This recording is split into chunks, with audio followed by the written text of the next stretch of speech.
It's a really complicated equation, but I think Oscar Wilde said, "Great talent steals." And I think. Welcome back to Gin in Teacups. As usual, this is Fred and Ginger. And this is another one of our industry interviews. All you have to do is listen carefully. Let Korda Marshall inspire you.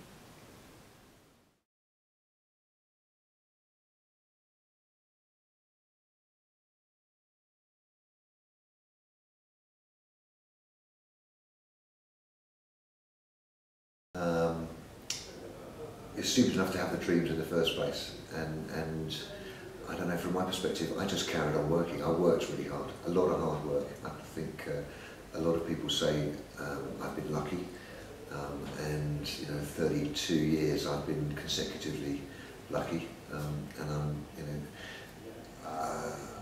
cognizant enough of the fact that really you make your own luck and you work really hard, and by working really hard, by trying to be as truthful and as honest and as passionate as you can, by communicating everything in as truthful and honest and passionate as you can, and combining that with really, really hard work, some really silly decisions, some great decisions, the tossing of a coin, the stupid dying belief in somebody's ability to write a great song or be amazing on stage or come up with a fantastic video, and by backing the people that you work with.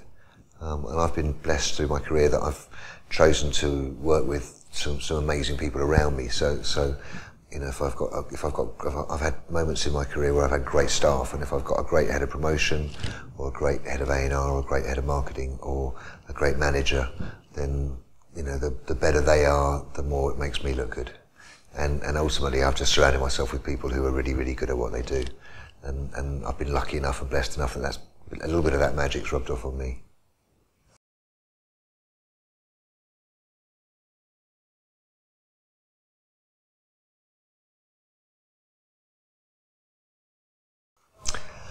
I'd like to think that it does. I've always been a glass half full man, and I always think that things are going to be okay. And I've always believed and been positive and tried to believe. Meritocracy is a difficult one. I've always balanced between a kind of autocratic democracy and a democratic autocracy, and I love democracies. But then I also get a bit frustrated when you've got 7 people all sit in a room all arguing with nobody able to make a decision. So I try and garnish all the information and get as much of what everybody wants to do, and listen to what everybody says, and then ultimately kind of make some kind of positive decision out of that. I think the landscape for meritocracy actually I think it's better than it ever has been. I'm a true believer that talent will out. That great executives will out, the great managers will out. If you're really good and you're really passionate and you do what you believe in, you'll be successful. Whether that's from a knitting pattern to a design to a book to a play to a film to a song. And I think that the landscape has changed tremendously in the digital phase. So the ability to control your own destiny and distribute and access and get people to hear, smell, see whatever you're doing online is so much easier than it was when it all went through physical. So, the landscape's a lot easier for meritocracy now, I'd like to believe.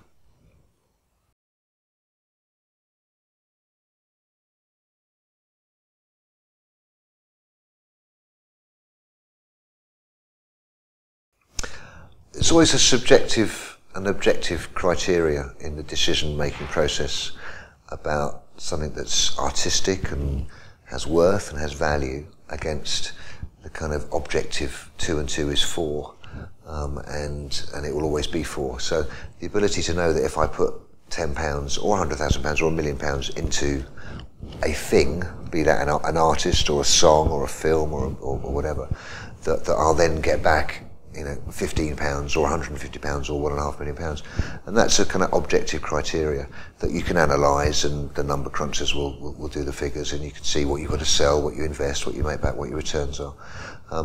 That's an entirely different landscape from the kind of subjective, I prefer green over blue, and the essay's more of an A than a B plus, or I like it or I don't like it.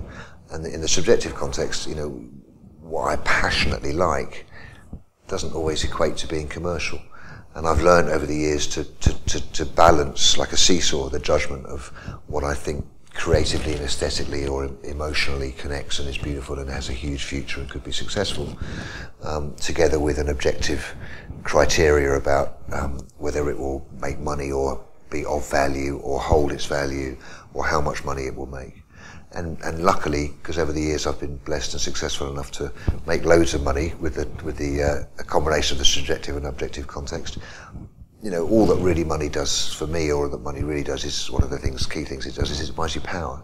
The power to eat, to live, to survive, to drive a nice car, whatever you know the it is. And the process of the being in a position of power because you're successful means that occasionally you can indulge more on the subjective side of things.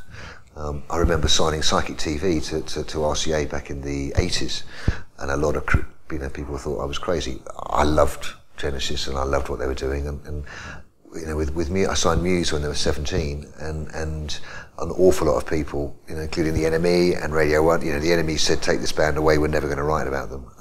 So I flew in the face of everybody with Muse, or me and the team of people who loved Muse and worked with Muse, flew in the face of everything. And you know, Radio 1 refused to play it, the NME refused to write about it. So it takes a large amount of belief. You know, I've done that a couple of times. I signed a crazy rock band called The Darkness once, and I was told to go away very loudly by all of the media and everybody involved.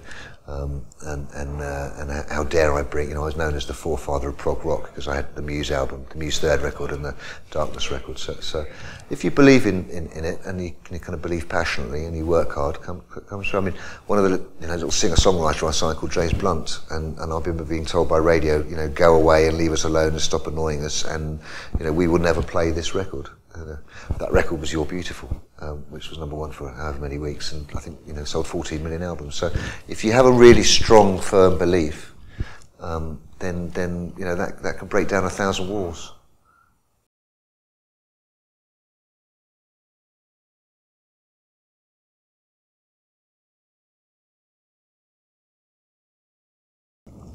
I think it's really difficult for a big organisation to have personal identity.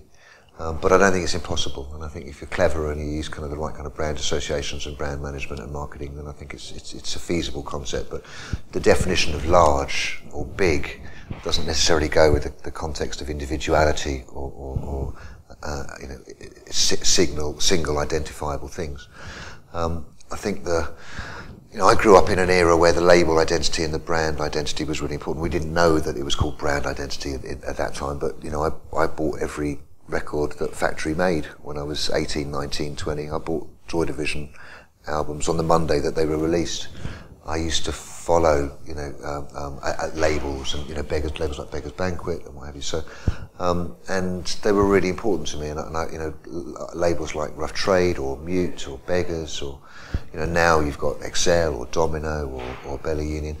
I'd like to think in our own tiny, tiny little way that Infectious has a little thump and a little lump within that world, but we're trying to build up a quality of artists and a context of great music on a little small company that has a roster of great talent. But I think you know, brand names and brand identity is really important, and Infectious is nowhere near known in a kind of, you know, mainstream sense. But I'd like to think that whether it's reviewers or DJs at Radio 1 or certain people with taste or style kind of go, oh, that's a record from Infectious, I'll listen to that because they've had some good records in the past. So in a micro level, I think it's important. In a macro level, I mean, one of the first things I did, you know, I've had a long career. I had 10 years at RCA, I had 10 years independently within Mushroom Infectious, and I had 8 years at Warner's. And when I was at Warner's, I first went in under a label called East West, which was a division of Warner's. And one of the first things I did there was change the name of the company to Atlantic Records. Because, you know, coming home, you know, getting a black cab driver and they say, where do you work? I'd say East West, no one would know. And when I say, oh yeah, we've got a little label called Atlantic as part of East West, they'd all go, I love it, you know, Led Zeppelin, Aretha Franklin, Led Zeppelin, you know, oh, what an amazing, you know, Atlantic's got so much history. So we changed East West into Atlantic Records, and it's still there, it's still trading, it's had great success this year with Ed Sheeran. So, and that was a really good example of where the repositioning and rebranding of a label in the corporate, you know, the big corporate world worked. The artists loved it, the Darkness loved it because they got the old Led Zeppelin logo on their sleeve. you know, and it just gave us a little bit more gravitas in terms of being perceived to be a musical label and being the home of Rita Franklin, all that, you know, so home of great artists, also with a lot of history, which Atlantic has, you know, way back to Mo Austin and Ahmet Ertegun and what have you. So it was really important in a positioning sense for Atlantic, and I think you know, who you are, what you do, what you present, and therefore how people perceive are really important questions. And if you've got a good name, you know, hopefully it will travel. You know, there's another argument that says, what is a name? I mean, Frankie Goes to Hollywood is a really stupid name. You know, The Police is a really terrible name. So there's another argument that says it doesn't matter anything about the name and brand identity is irrelevant and people only consume and buy the one product and they don't care for anything else. But I think in a real aesthetic sense, that's not true.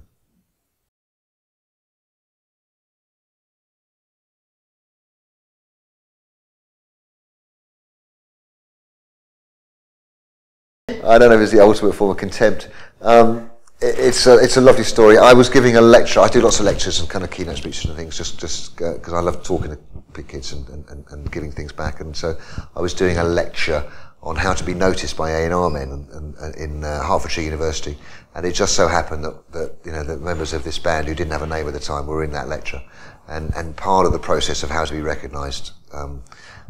Or discovered, or how to get noticed, how to differentiate yourself from the crowd of other artists, was to find a spark point, you know, and find an entry point and find a discussion point so that people can't ignore you. And you know, Public Enemy by any means necessary. And there are many different, you know, I've known people change their name. One good friend of mine changed their name to Lord Rendlesham because when he rang up as Pete to Sony A&R department, they wouldn't take his call. When he rang up as Lord Rendlesham, the A&R man took his telephone call. So I was espousing on the theory of getting yourself noticed, and it's quite a long lecture, so I won't go into it here. And then, I don't know, 6-8 weeks later, they emailed me saying, we want to call ourselves Korda Marshall, do you object? My lawyers told me I should object, my family told me I shouldn't object, and I decided that it's quite funny. They're a really good little band. I actually, in all seriousness, have told them to change their name because I'm not sure they'll get signed by another A&R man by calling themselves my name. But they're a great little band, and it's a lovely story, and it's quite funny. So it just kind of is what it is. I don't take it as any big thing. It's nice in some ways, but it's I think they should change their name to a better name.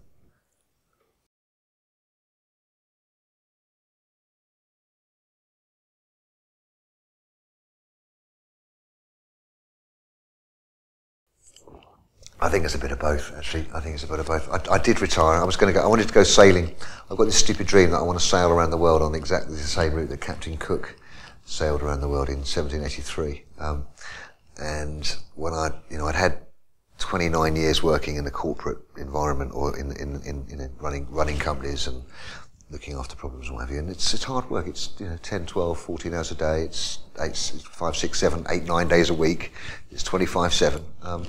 And at the end of my period at Warner's, I got culture shock and corporate. I got corporated out by the Americans and the process. So I wanted to have a break, and I wanted to disappear, and I wanted to go sailing, and that's what I was going to do. And then, I think the first morning that I didn't go into work, having worked like a Trojan for so long, and the first morning I kind of woke up on the Monday morning and didn't go on to work. I put the Clash, "Should I Stay or Should I Go?" and the whole London's Burning album on. And then I put Visual Graffiti on, and then I put Rolling Stones Live 1968 on. And by lunchtime, I kind of thought, "Oh God, what have I done?" So I put them all on back on the iPad and what have you. And I went and booked a sailing course, and we were going to go to BVI and what have you. And I spent some time just getting back into music, and I was going to go off and do all of this, and that was all fine for 2 or 3 months, and then literally a friend of mine from Australia rang me up in the morning and just said, I've got one of my guys is in London. I've got a band playing in London. I think they're really good. We're getting some good reactions. Can you just go along and check them out and see what you think? And I wasn't actually going to go out, but my daughter's an agent, and she had a band called General Fiasco playing at the Astoria, supporting One Night Only. So we went along to that with my son, who's William, who's at the time was about 15, 16. So we went to the Astoria and saw General Fiasco, and then this other little band that my friend from Australia, they were playing at the just down the road from the Story. So literally after the gig, I was going to go home, and the kids were like, "No, Dad, come down to the show. We've got to go and see." So we dragged ourselves down, and I kind of stood there, and I was impatient because I wanted to go home, and it was tired. It was about 11:15 by now. He had college the next day as well, so it was like, we've got to go. And then this band walked on stage and started playing, and they were really good, and they were in tune and in time and looked good, and they were really, really good, and it was a good sound, and the crowd were, getting into it, and then about 3, 4, 5 minutes after the band came on, this guy walked on stage with a little green beanie hat on, and opened his mouth and started singing, and the voice of an angel came out, and that was Dougie and Temper Trap. So from the moment that I saw Temper Trap that night, I kind of thought, I could do that. I could have this. I could do that. I could score a goal again. I could build a company around this band, and they made the hair on my arm stand up. So having worked and signed and worked some fantastic things and been involved with some great music and tried to leave. The idea of really being able to leave the room, the bastards closed the door and I couldn't get out. And now 3 years later, I've got a lovely little business. We sold millions of records, and we're doing it all over again, which is great.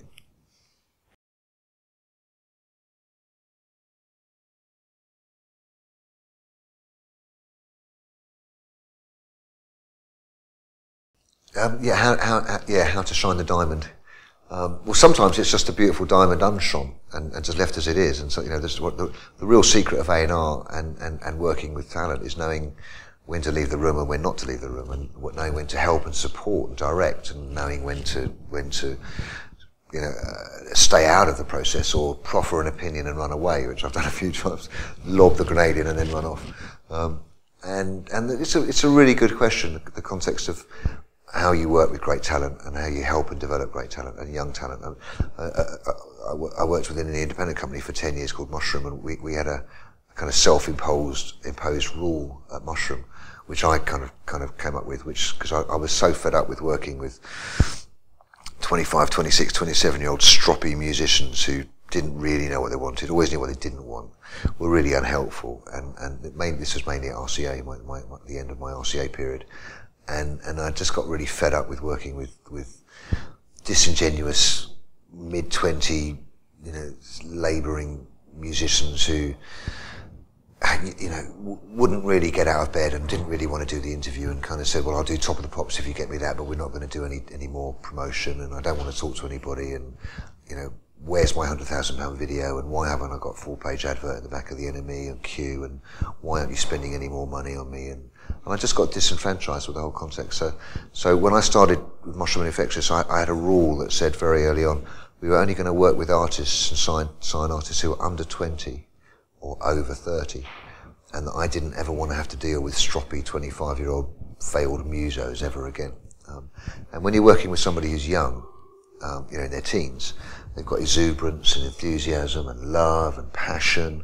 They'll work 25 hours a day. They've got full of ideas. They're not burnt in any way. They're fearless.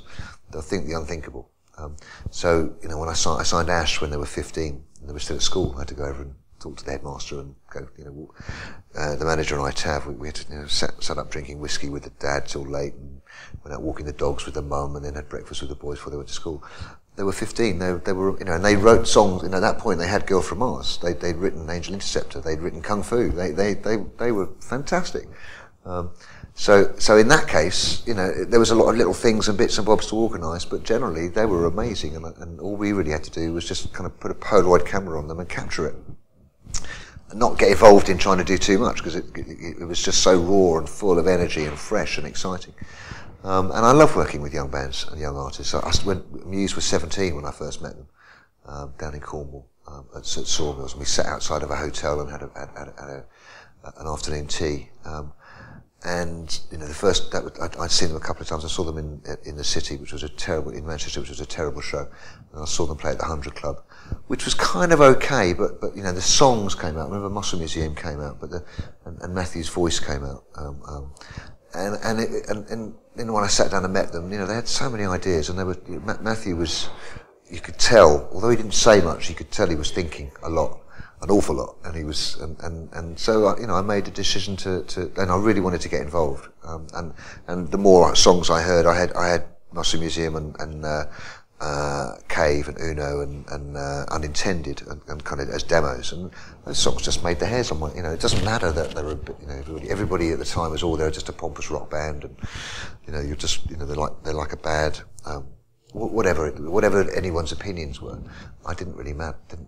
Didn't have any recognition to me. I just loved those songs, and there was a beauty within the three of them. Beauty is the wrong word. There was a strength, an innate strength within the three of them, as a unit. They'd been playing together since they were 14, 15, 16, and I kind of looked at them and I thought, wow, these guys could take on the world. I didn't quite know that they would take on the world, win, and 6 albums later they'd play every Norma Dome in the world and become what they've become. But I believed in them, and I spent £1.5 million before we sold any records believing in them. So those are two kind of examples of why working with young, with enthusiasm and a space where you leave them alone and you just let them get on with it and provide all the right things. But I don't think I've ever sat at a mixing desk with Matthew through all the 4 or 5 albums that we've made and said, make this louder or make that quieter, because I trust him. And if you work with great people and you trust them, then let them do their job. So, and then the reverse of that is over 30 musicians and creative. They've been through a couple of deals, they've had some failure, maybe had a bit of success. Maybe they're slightly intelligent, articulate, grounded, rounded, worldly. So you can have kind of grown-up conversations about the size of the poster or the size of the video or the creative soul of the record, or whether this is quite right, or if you made that from 7 minutes into 4 minutes, or and it's a lot easier. So working with artists like Garbage, I first met Shirley when she was 14, 15 with Goodbye Miss Mackenzie, but when we signed Garbage, a guy called Gary Ashley signed them originally, and then I worked with them on the first record and all through their career. And Shirley and Butch, Butch Vig had produced a little record that became Nirvana, and they're great, So they were intelligent, articulate, knowledgeable, secure, strong. So we could work with them in a brilliant, it's like a very different way to how we were working with Muse or with Ash, but equally as empowering or self-empowering for them, and in the same way trying to help and trying to coordinate and trying to spread the message and make sure the artwork. I mean, I remember a very famous point where we spent almost a whole day in artwork discussions with the Garbage G on the first sleeve as to whether the G should be like that or like that. And we spent hours working out that front image of the sleeve. So in the same way that sometimes you can spend a week getting the right snare drum sound. So that passion, that belief, that concern, that love of wanting to get it right and working with everybody to get it right is really important. So sometimes I call it the brake and the accelerator. Sometimes you have to put the foot on the brake, and sometimes you have to accelerate and let them just do whatever they want to do, and sometimes you have to brake and stop. I suppose my famous break moment was when, again a long time ago, a band called The Primitives, who had a song called Crash. It was a big old hit. They had a really big chorus going na na na na na na na na. And I turned up at the studio. Wayne was their manager, and Wayne, the manager, grabbed me at the car park and said, "It's sounding great. You've got to come in the studio." So I walked into the studio in the final mix, and they'd taken the chorus out, the whole catchy na na na chorus. So I had to turn up and say, "You either put the chorus back in the song, or we cancel the session now and we all go home and I drop you."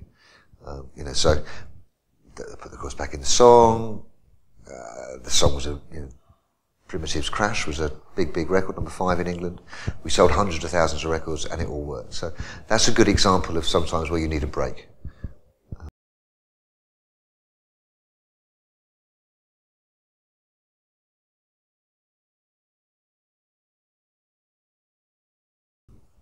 Yeah, it does. Yeah, I mean, I don't, I haven't got as much energy to put into things as I did in my 20s and 30s and 40s. I'm 52 this year. I don't think it kind of runs out, but I think talent is an amorphous blob that can be, very strong and very weak depending on how you look at it and where it is. And I think people go through talented phases. I think there's a point in all artists where they're on a roll, on a mission, and whether that's Leonardo da Vinci or Damien Hirst or all creative souls have moments when they're really creative. Maybe it's to do with the drugs they took. Thelonious Monk and Miles Davis were the geniuses that they were because of what they were doing to their bodies and their mind at the time. and then when they stopped doing that, they weren't the same kind of souls. You know, so certain artists thrive and work on overload. You know, so if you give David Bowie an album a year or whatever, or I worked with the Eurythmics for many years, and they did an album a year every year. Every 12 months there was a new Eurythmics album, and they were always really, really good. And they thrived creatively on the pressure and the self-imposed pressure of coming up with those albums within that time frame. So, there are many different drivers and factors that make great artists great, and great artists are great at kind of spike points in their career. Nobody can, Wayne Rooney can't carry on being Wayne Rooney. Bad example, but Torres is a really good example where, he was amazing at Liverpool. He's come to Chelsea and he's not as great. The last 3 games he's scored really important goals for us in the Champions League. So the context of when an artist or whoever is really good at what they do and then not so good at what they do, that's life. That's how the journey of life goes.